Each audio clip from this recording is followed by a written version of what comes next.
Firstly, thank you for joining us today. Mike Licona is a New Testament scholar, best known for his work in historical study of Jesus' resurrection. He holds a PhD in New Testament studies and has authored several influential books, including The Resurrection of Jesus, a new historiographical approach. His evidence-based approach and thoughtful insights make him a respected and compelling voice in discussions of faith, history, and the reliability of the Gospels. So please can everyone join me in welcoming Mike Licona here today.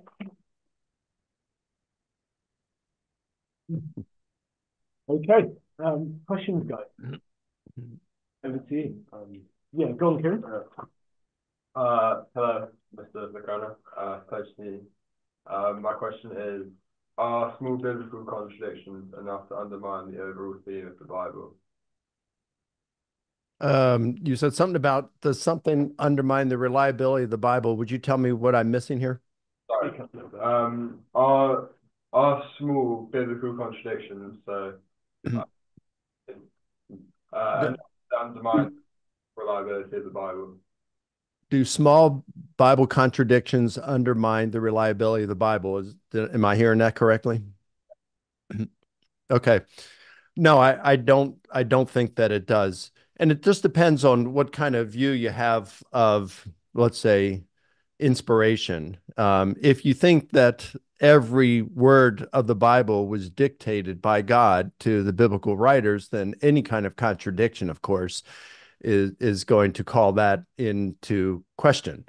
But I don't, and I don't know of any scholars who think that the Bible was dictated by God. We can see some differences in some of the stories. I think a lot of them, probably most of them, are easily accounted for by various compositional devices that were very commonly used by ancient historians and biographers. So let's just take, for example, like Plutarch is the greatest ancient biographer. He wrote more than 60 biographies, of which 48 have survived. He wrote from around the year 96 to just after the year 120. A lot of what we know about the ancient world comes from Plutarch. Well, he tells the same stories on multiple occasions. Like, for example, he'll tell the assassination of Julius Caesar. He mentions it 4 times and narrates it 3 times. So you have the same author using the same sources and writing around the same time, at least with those 4 accounts. 3 of them were written simultaneously. His accounts of life of Caesar, life of Brutus, and life of Antony. And yet you can see the same author writing these same stories using the same sources. Differences occur. And when you look at a number of stories like this that Plutarch wrote that appear in 2 or more of the biographies that he wrote, you start to see a pattern of the kind of differences. And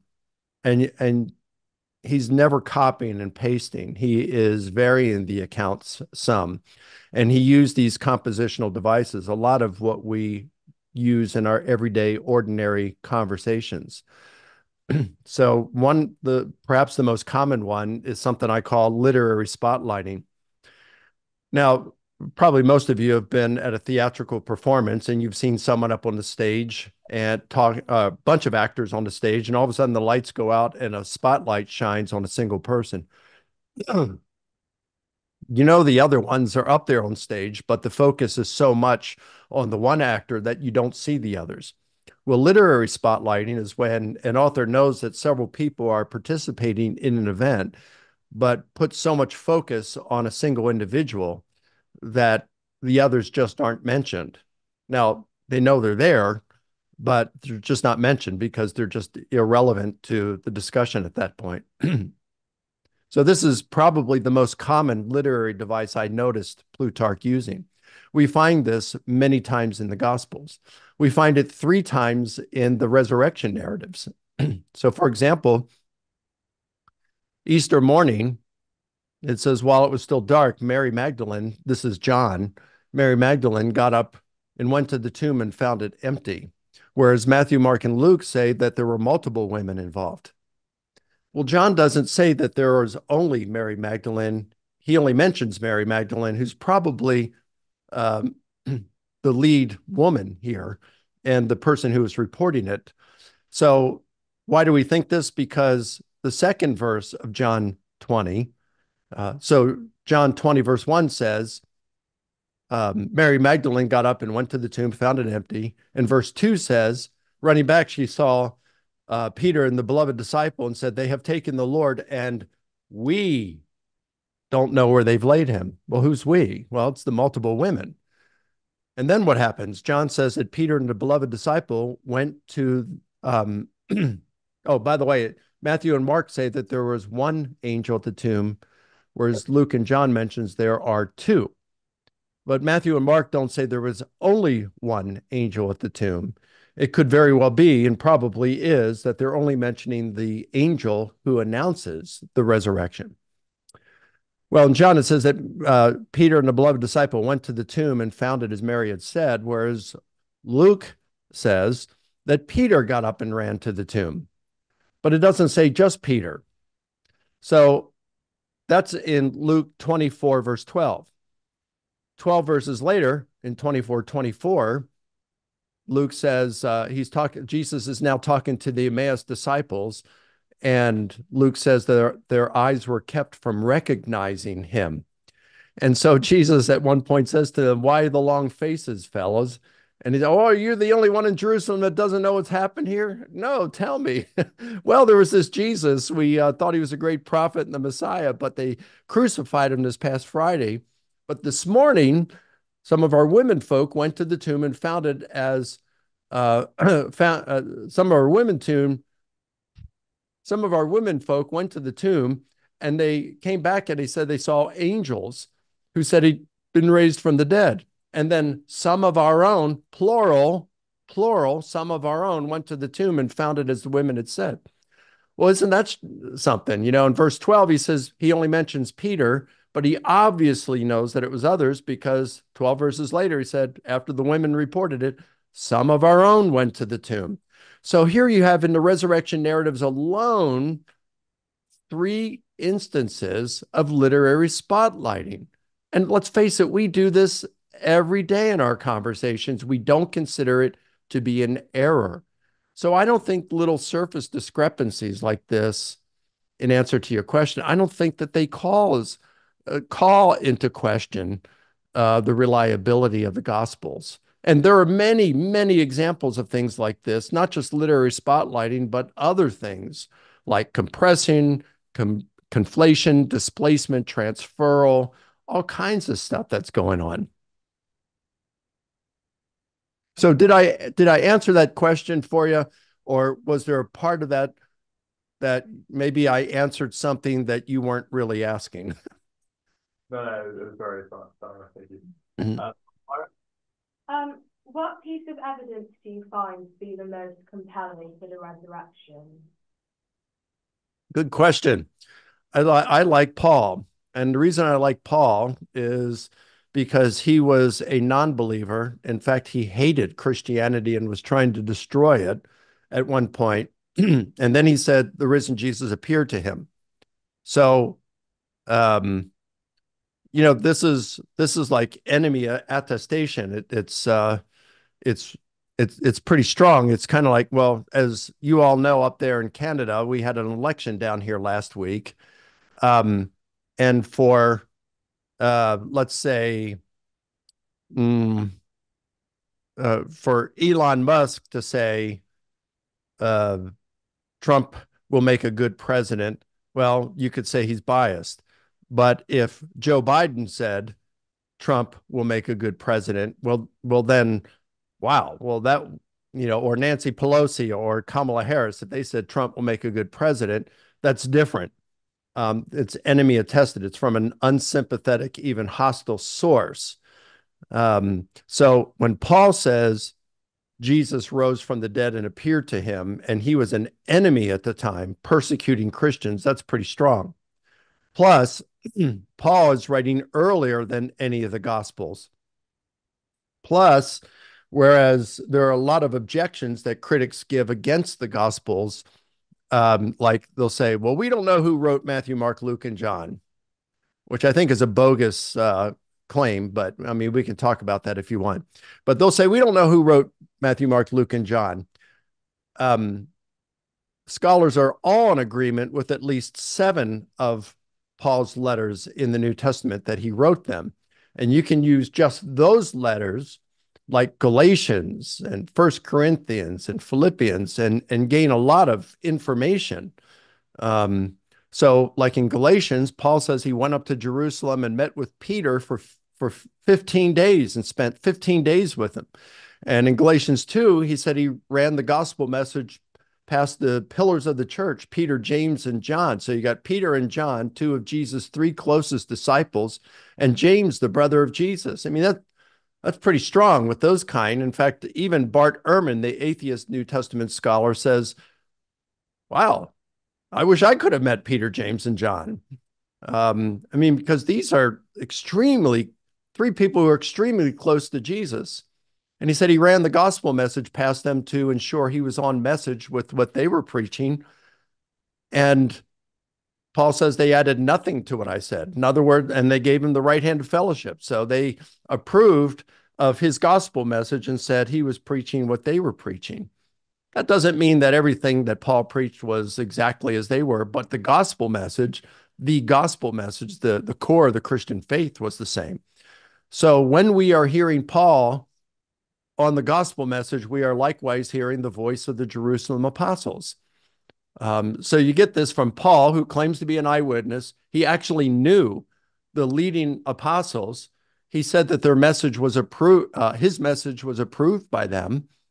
And then he also gives the gospel message that was approved in 1 Corinthians 15, verses 3-7. Where he's talking about the death, burial, resurrection, and the appearances to individuals and to groups. So that's pretty strong. That's really strong stuff. So it gets around a lot of the objections against the Gospels. And I just think if you're saying what's the strongest evidence, I think that is. And from that, we can know that Jesus' disciples were going around saying that he rose from the dead and had appeared to them.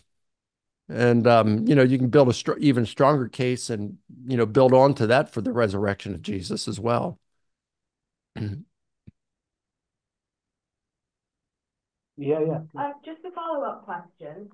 So you've given us a lot of biblical evidence, which is really good, and thank you for that. But is there any non-biblical evidence that supports the resurrection?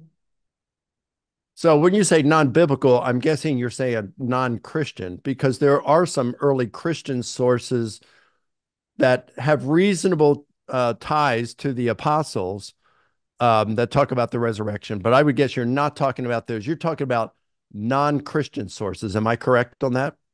Yeah, that's true. So let me ask you a question. If there was a non-Christian source that said, hey, Jesus rose from the dead.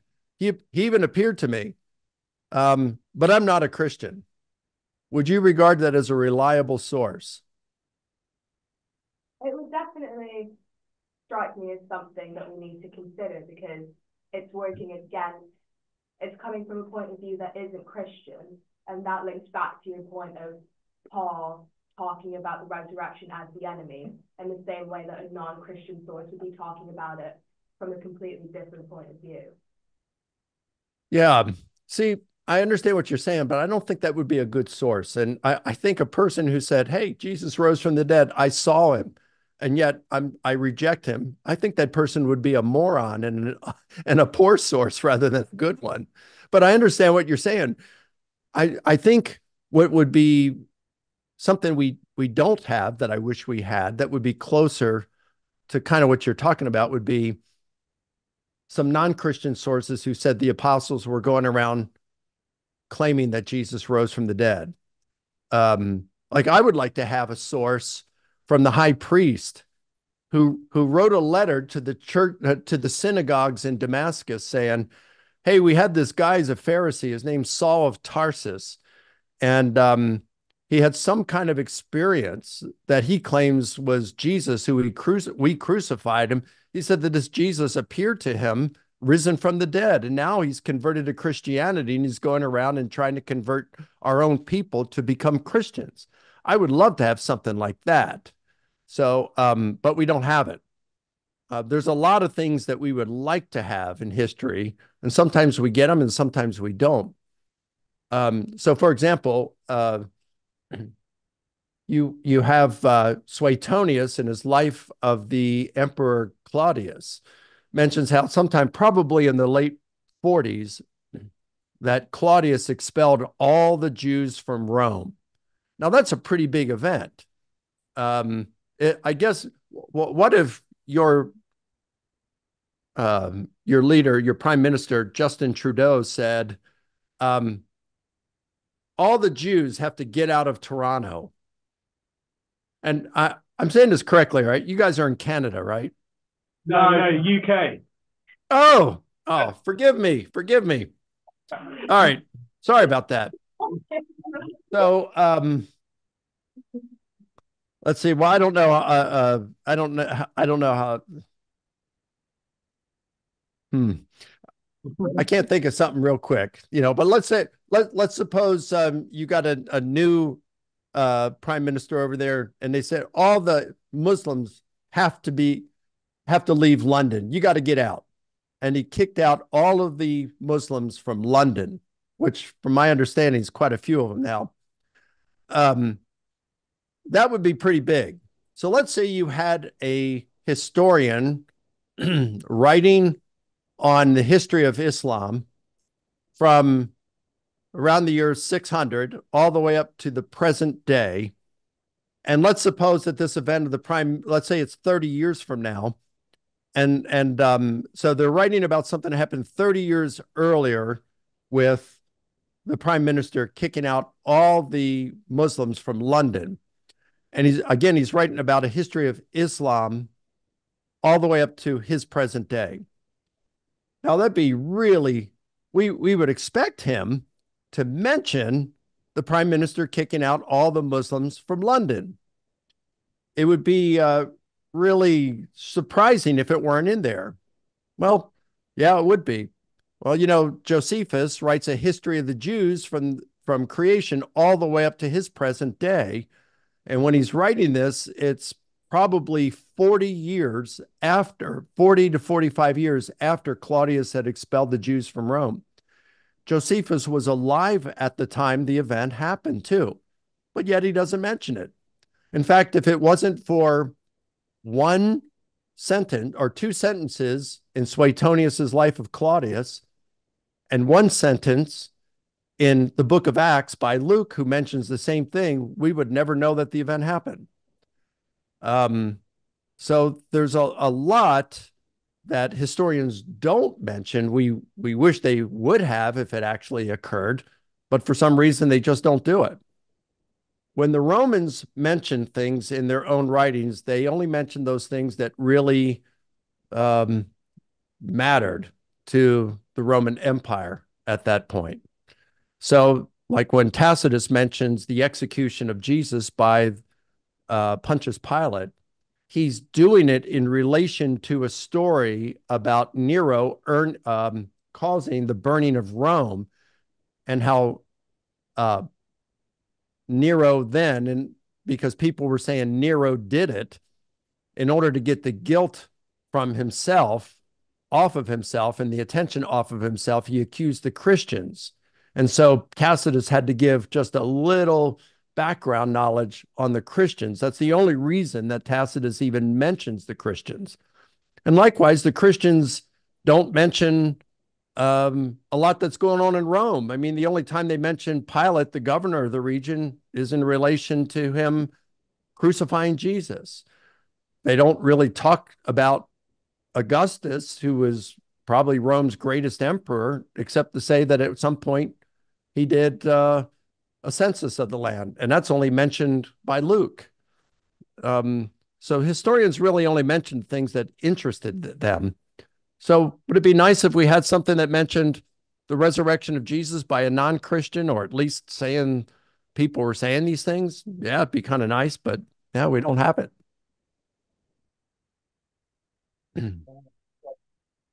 So you mentioned Bart Ehrman. I'm interested to hear what you think about Bart Ehrman's view that which he writes about.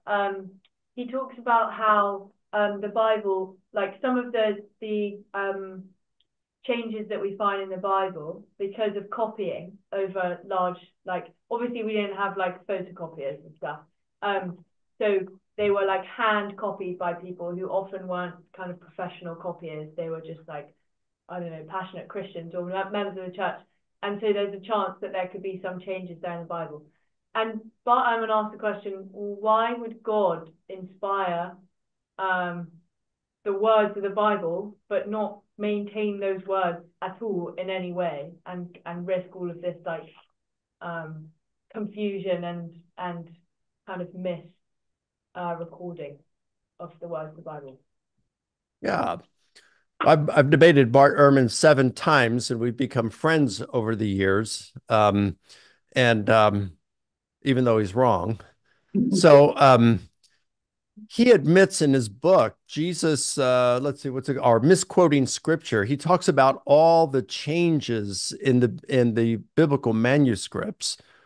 But yet he even admits in the appendix, which came in the 2nd edition, he admits in the appendix that these really don't amount to much. And he says that I can pull up a quote if you really like one, where he says that we basically can get back to what the original said, though not with 100%.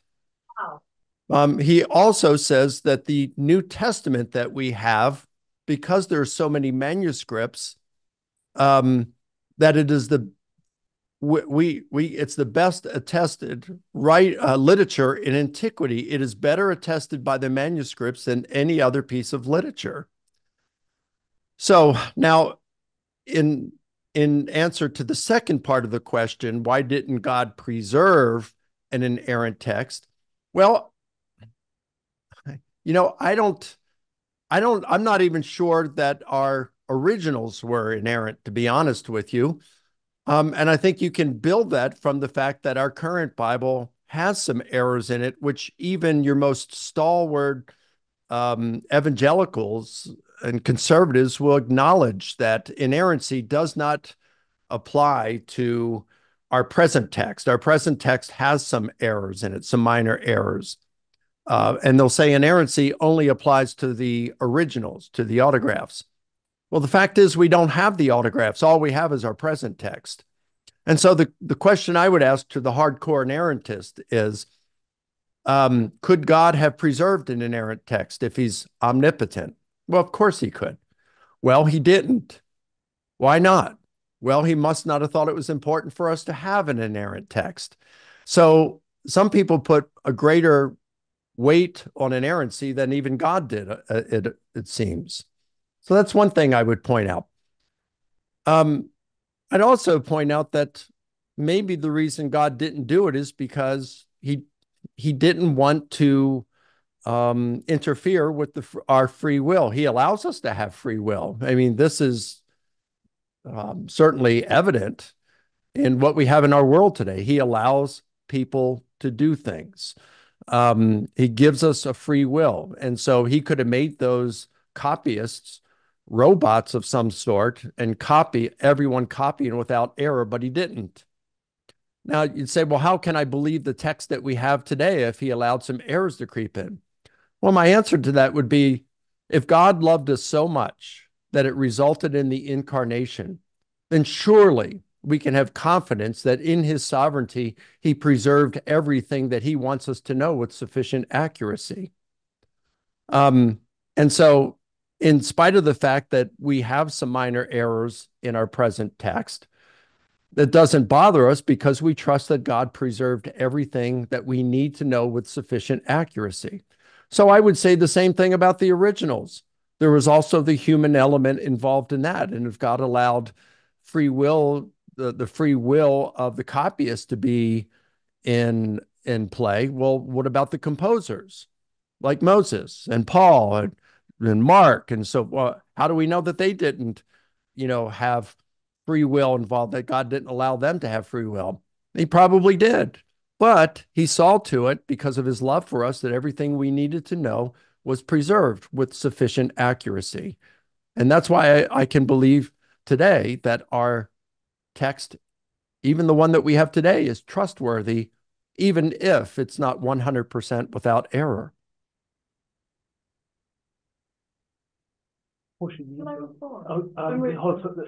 Sorry, can I just get around a couple? We'll come back to you. Yeah, I was going to ask, what do you think is the most challenging counter-argument to the resurrection, and how do you address it? The most challenging argument to the resurrection and how I address it. I don't mean to treat this question lightly. I'm asked it a lot. I really don't think there are any good objections against the resurrection of Jesus. I really don't. And you know what's interesting? Gary Habermas has almost completed writing his magnum opus, which, I mean, he knows resurrection better than I do, and he's doing these 4 volumes, each of which average about 1,000 pages. It's his life work, and it's updated. And when he's talking about naturalistic explanations, and that's what just came out in volume 2. Volume 3 comes out in the spring, and volume 4 next fall. So volume 1 is on the evidences. Volume 2 is about addressing natural explanations, alternative explanations. And in there, he says that today's scholars do not like to invoke natural explanations because these have been pretty soundly answered over the years. Now, you still have your scholars saying hallucinations, metaphor, things like that occasionally.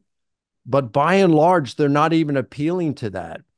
The most common objection against the resurrection today, and I don't think it's very strong, but it's probably the most common one. It's the one I'm finding, and it's the one Habermas says is the most common, is to just say historians can't investigate miracle claims because they have no access to God. And so they could never say something like a miracle happened because that would require God. And I just think that's bunk. I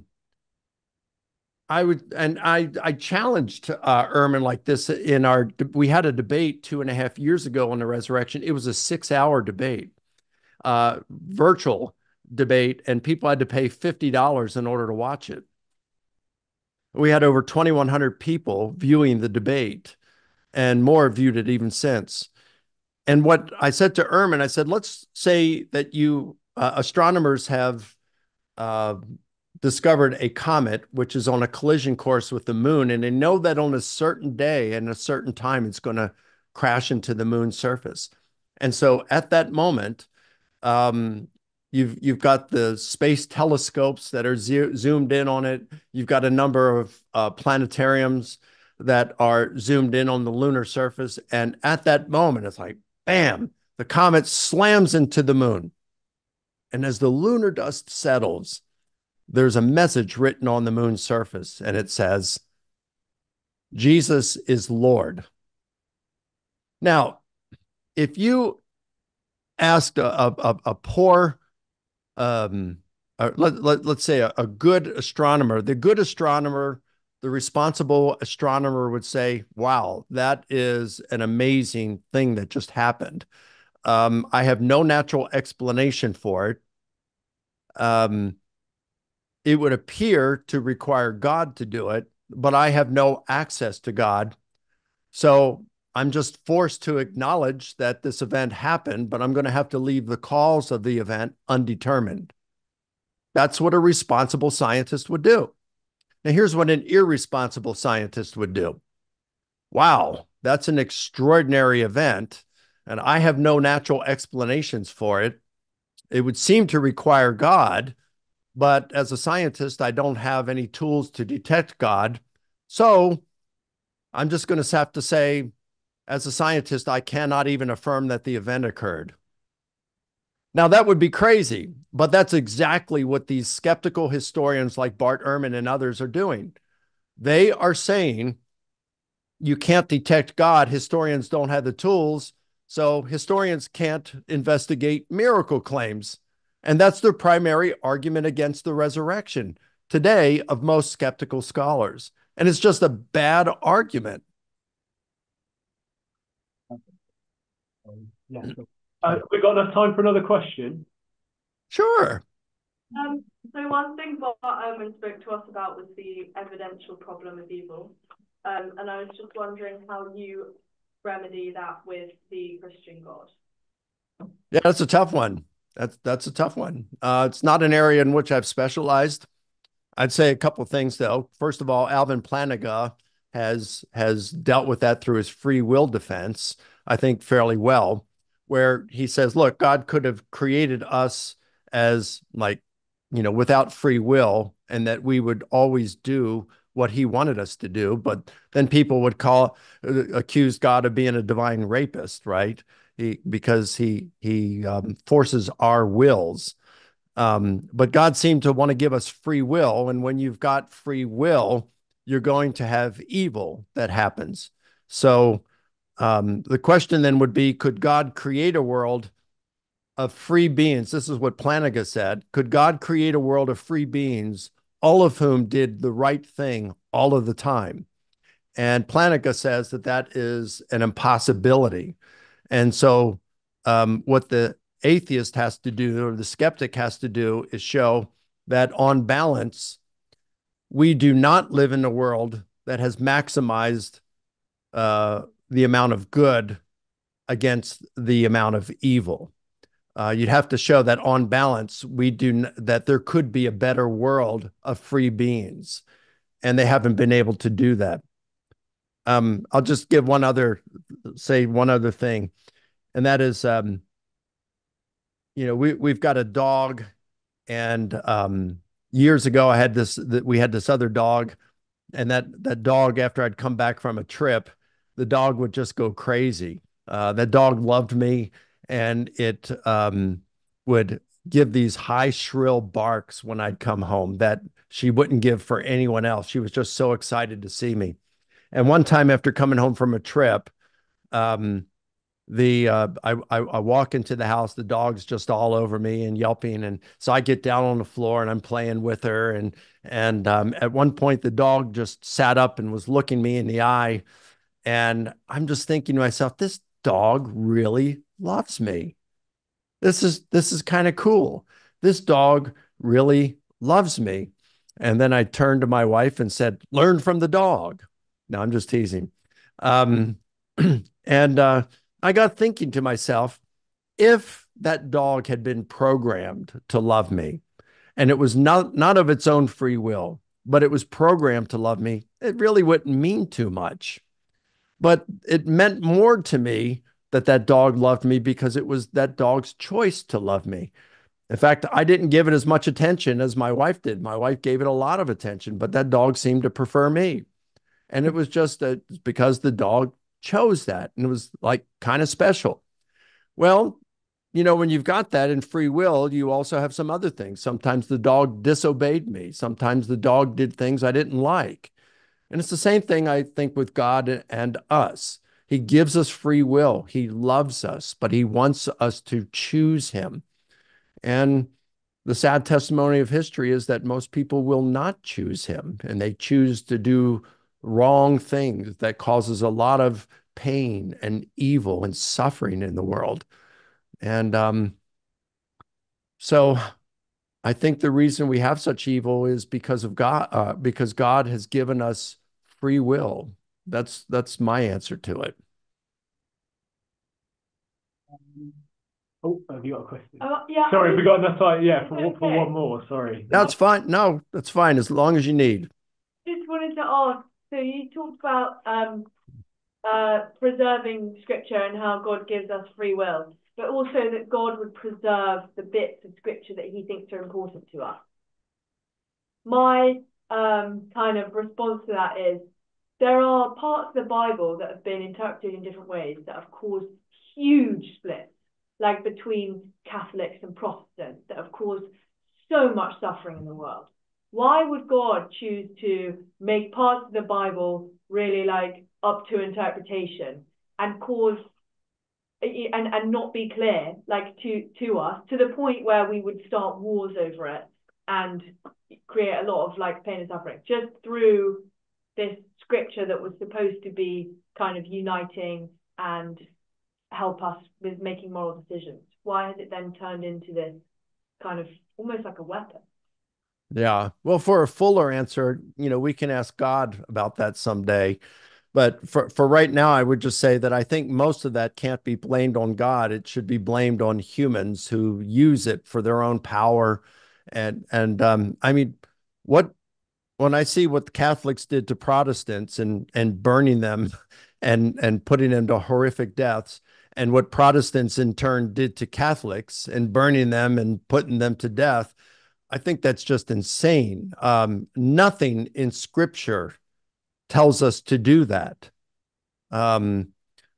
Jesus never said anything like that, to burn heretics or those you think are heretics. He never told us to do that. So they were acting out of the flesh. You could have something crystal clear in Scripture. Well, I think it is crystal clear how we're to love one another, and even love non-believers. We are to love our enemies, he said in the Sermon on the Mount, and pray for those who persecute us. So they were going against Scripture, the Catholics and Protestants, in doing this against one another.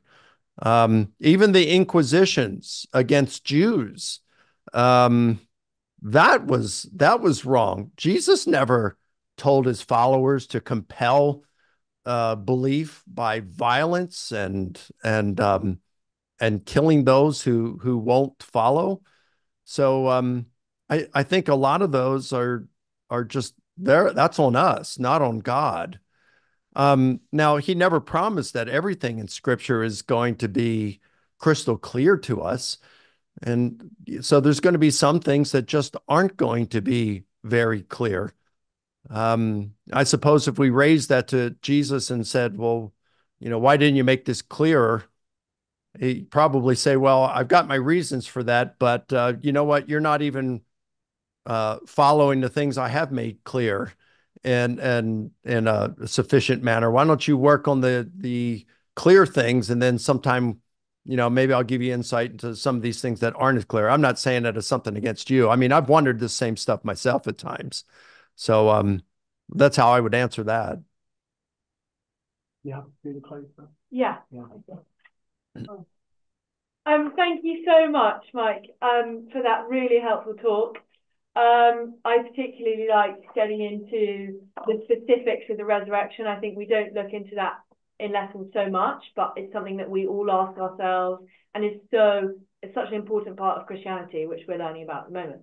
So thank you very much, and can everybody join me in a round of applause to say thank you? Well, thanks a bunch. I appreciate it. And hey, anytime if you want to do this again, let me know and be happy to participate. Thank you so much, Mike. Appreciate your time. Thank you. Take care. See you guys. Enjoy the rest of your day. Yeah.